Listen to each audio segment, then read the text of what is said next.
প্রিয় ভিউয়ার্স, আসসালামু আলাইকুম। আজকে আমি উচ্চতর গণিতের আর একটা সমস্যা নিয়ে আলোচনা করব। নবম দশম শ্রেণীর অধ্যায় 7 অনুশীলনী 7 এর 13 নম্বর সমস্যাটা নিয়ে। এটাও একটা অসীম ধারার সমস্যা। বলা হচ্ছে এক্স এর উপর কি শর্ত আরোপ করলে 1/x plus 1 plus 1/x plus 1 all square plus 1/x plus 1 all cube plus dash dash অর্থাৎ অসীম ধারাটির অসীমিত সমষ্টি থাকবে এবং সেই সমষ্টি নির্ণয় করবে। অর্থাৎ এক্স এর উপর কি শর্ত আরোপ করলে এই ধারাটা অসীমিত সমষ্টি থাকবে, আর থাকে যদি তাহলে এটার আবার সমষ্টি নির্ণয় করতে বলা হচ্ছে।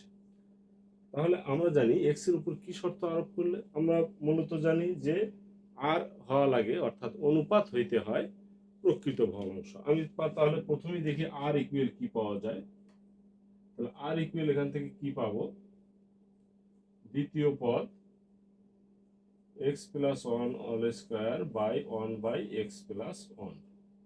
তাহলে দ্বিতীয় পদ অর্থাৎ আর পাওয়া যাচ্ছে 1/x plus 1 all square into x plus 1, অর্থাৎ 1/x প্লাস 1 পাওয়া যাচ্ছে অনুপাত।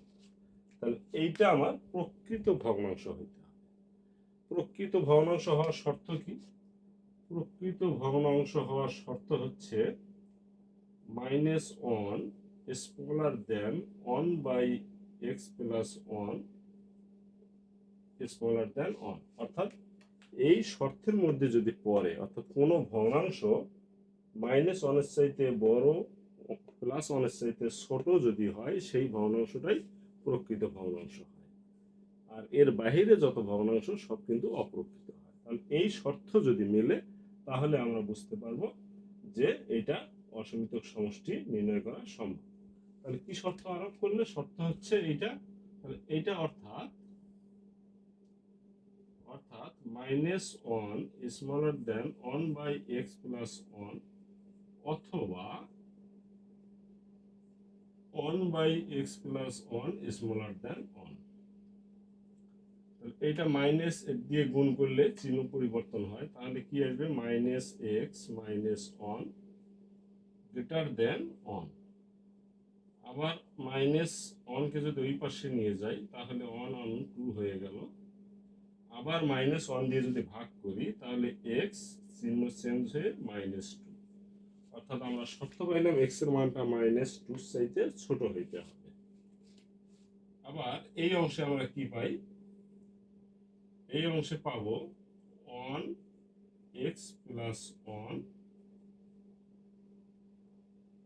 অর্থাৎ x plus 1 greater than 1, x 1 ওই পাশে গেলে 0।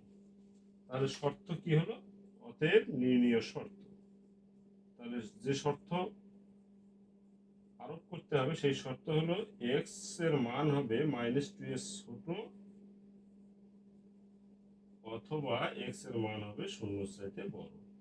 এই শর্ত আরোপ করলে আমার এই অসীম ধারাটির সমষ্টি পাওয়া যাবে। এখন বলেছে সমষ্টি নির্ণয় করো।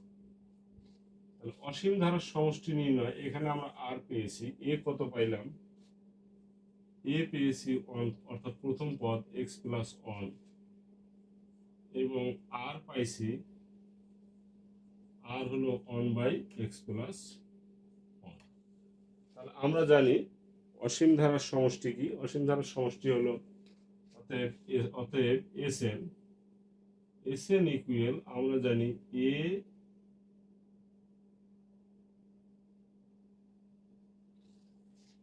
অসীম ধারার সমষ্টি a বাই 1 মাইনাস আর। তাহলে এখানে a কত? a হলো 1x প্লাস 1, নিচে 1 মাইনাস আর অর্থাৎ 1/x প্লাস 1। ক্যালকুলেশন করলে 1/x প্লাস 1, নিচে লসাগু যদি করি তাহলে x প্লাস 1 হলো লসাগু, x প্লাস 1 মাইনাস 1। উপরে পাচ্ছি 1/x প্লাস 1, নিচে x বাই x প্লাস 1। তাহলে 1/x প্লাস 1 গুণন চিহ্ন দিলে x প্লাস 1টা চলে গেল উপরে, নিচে আসলো x। এটা ক্যান্সেল হয়ে 1/x, এইটাই আমার হলো অ্যান্সার।